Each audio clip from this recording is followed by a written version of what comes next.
చూడటానికి అవి చిన్నవే కానీ మహామొండి ఘటాలు. అత్యధిక వేడి, అతి చల్లదనం వంటి ప్రతికూల వాతావరణాలకు బెదరవు. రేడియోధార్మికత, రేడియేషన్ సైతం వాటి ముందు బలాదూరే. ఒకరకంగా వీటిని అజేయ ప్రాణులని చెప్పుకోవచ్చు.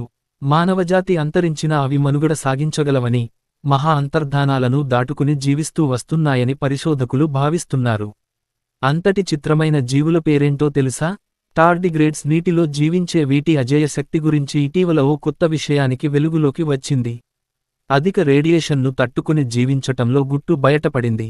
ఇది మున్ముందు వ్యోమగాముల రక్షణ, క్యాన్సర్ చికిత్స దుష్ప్రభావాలను తగ్గించటానికి తోడ్పడగలదని ఆశిస్తున్నారు.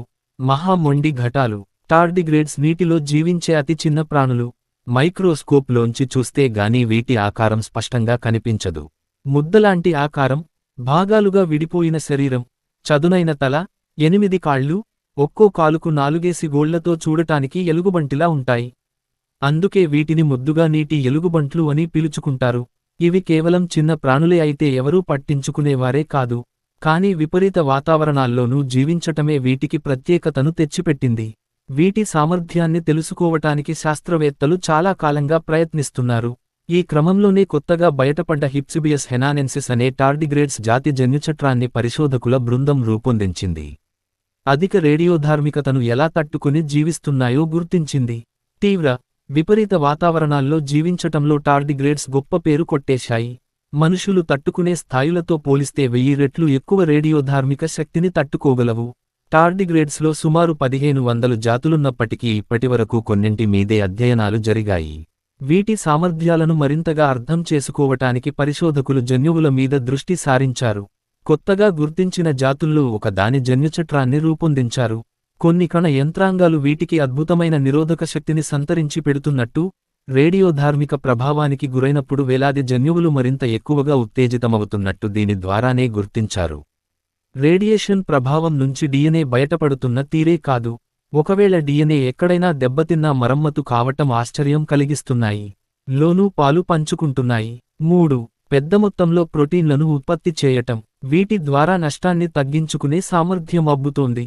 ఇది యాంటీఆక్సిడెంట్ గుణాలతో మున్ముందు దెబ్బతినకుండా కాపాడుతోంది కూడా. ఇవే ఈ చిన్న ప్రాణులను మహాశక్తి సంపన్నం చేస్తున్నాయి. ఏంటి ప్రయోజనం? మున్ముందు అంతరిక్ష ప్రయోగాల్లో పాల్గొనే వ్యోమగాములను రేడియేషన్ బారినపడకుండా చూడటానికి తాజా అధ్యయన ఫలితాలు తోడ్పడగలవని భావిస్తున్నారు. అంతేకాదు, క్యాన్సర్ చికిత్సల్లో న్యూక్లియర్ దుష్ప్రభావాలను తగ్గించటానికి, మరింత సమర్థంగా పనిచేయటానికి కూడా దోహదం చేయగలవని ఆశిస్తున్నారు. మానవ కణాలు ఒత్తిడిని తట్టుకునేలా చేయటానికిది దారి చూపగలదని, ఫలితంగా రేడియేషన్ చికిత్స తీసుకుంటున్న వారికి మేలు కలుగుతుందని పరిశోధకులు చెబుతున్నారు. చైనాలో గుర్తింపు. చైనాలోని హెనన్ ప్రాంతంలో గల పునియు పర్వతం వద్ద సేకరించిన నమూనాల నుంచి కొత్త టార్డిగ్రేడ్ జాతులను గుర్తించారు.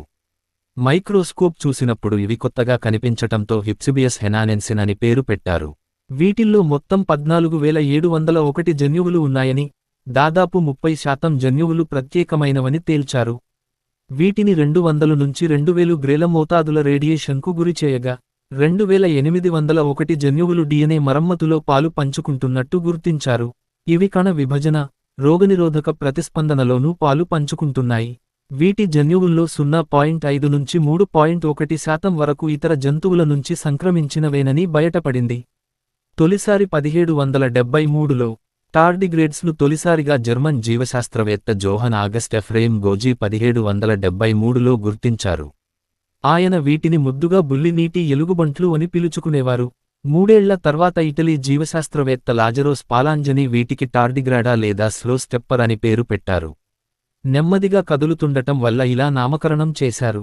ఇవి 0.05 నుంచి 1.2 మీ పొడవుంటాయి. కానీ సాధారణంగా 1 మీ కన్నా పొడవు పెరగవు. వీటి శరీరంలో 1000 కణాలే ఉండటం విచిత్రం. ఎక్కడ నివసిస్తాయి? టార్డిగ్రేడ్స్ రకరకాల వాతావరణాల్లో, నీరు ఉన్నచోట జీవిస్తాయి. మహాసముద్రాలు, చెరువులు, నదులు, నీటి చెమ్మ ఇలా ఎక్కడైనా బతుకుతాయి. హిమాలయాల్లో 6000 మీటర్ల ఎత్తున, సముద్రాల్లో 4700 మీటర్ల లోతున కూడా జీవిస్తాయి. అయితే మనుషుల మీద మాత్రం జీవించలేవు. ఇవి మనకు ప్రమాదమేమీ తెచ్చిపెట్టవు. ఏం తింటాయి? చాలా టార్డిగ్రేడ్స్ చెట్లు, ఆల్గే, ఫంగస్ కణాల నుంచి ద్రవాలను పీల్చుకుంటాయి. ఇవి తమ నోట్లోని సూదుల వంటి భాగాలతో కణాల గోడలను పొడిచి, ద్రవాలను లోపలికి తీసుకుంటాయి. అయితే కొన్ని జాతులు కదిలే సూక్ష్మ ప్రాణులను తింటాయి. చిత్రం, విచిత్రం, అత్యధిక వేడి, గడ్డకట్టించే చలి, అతినీలలోహిత రేడియేషన్, చివరికి అంతరిక్ష వాతావరణాన్ని తట్టుకోగలవు. దీన్ని ఇవెలా సాధిస్తున్నాయి? విపరీత వాతావరణాలకు గురైనప్పుడు ఇవి దాదాపు మరణించిన స్థితిలోకి, క్రిప్టోబయోసిస్, వెళ్లగలవు మరి. ఇందుకోసం ఇవి తమ శరీరంలోంచి 95% నీటిని బయటకు వెళ్లగొడతాయి. తల, కాళ్లను లోపలికి ముడుచుకుని ఎండిపోయిన బంతిలా నీటిని బయటకు వెళ్లగొడతాయి. తల, కాళ్లను లోపలికి ముడుచుకుని ఎండిపోయిన బంతిలా మారతాయి. ఈ సమయంలో జీవక్రియల వేగం వీలైనంత తక్కువకు పడిపోతుంది. ప్రత్యేకమైన ప్రోటీన్లు వీటి శరీరాన్ని కాపాడతాయి. ఒంట్లోంచి నీరు బయటకు వెళ్ళినప్పుడు ఈ ప్రోటీన్లు టార్డిగ్రేడ్స్ కణాల చుట్టూ గట్టిగా, గాజు మాదిరి తిత్తిలా మారి, కాపాడతాయి. పరిస్థితులు అనుకూలంగా, ఆవాసయోగ్యంగా మారినప్పుడు మామూలు స్థితికి వస్తాయి. ఈ మనుగడ సామర్థ్యాన్ని ఇవి కోట్లాది ఏళ్ల క్రితమే సాధించినట్టు, మహా అంతర్ధానాలను తట్టుకుంటూ వచ్చినట్టు పరిశోధనల్లో తేలింది. ఎండిపోయిన స్థితిలో ఇవి దశాబ్దాల వరకు ఉండగలవు. అంటే ఇవి 100 ఏళ్ల కన్నా ఎక్కువ కాలం జీవిస్తాయన్నమాట. ఎండిన స్థితిలో -200 డిగ్రీల సెంటీగ్రేడ్ చల్లదనాన్ని, 140 డిగ్రీల వేడిని తట్టుకోగలవు. మహాసముద్రాల్లో అత్యంత లోతుల్లో ఉండే పీడనం కన్నా 6 రెట్లు ఎక్కువ పీడనాన్ని కూడా తట్టుకోగలవు. కొన్ని జాతులైతే భూదిగువ కక్షలో 10 రోజుల వరకు జీవించి ఉండటం గమనార్హం. అంతరిక్షంలో శూన్యం గాని అతి నీలలోహిత రేడియేషన్ గాని వీటిని ఏమీ చేయలేకపోయాయి. వీటిని హైస్పీడ్ గన్లో పెట్టి పేల్చినా జీవించాయి.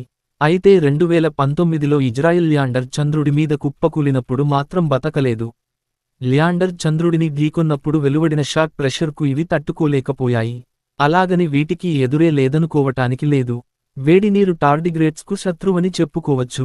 సుమారు 100 డిగ్రీల సెంటీగ్రేడ్ వేడి నీటిలో ఇవి వాడిపోతాయి.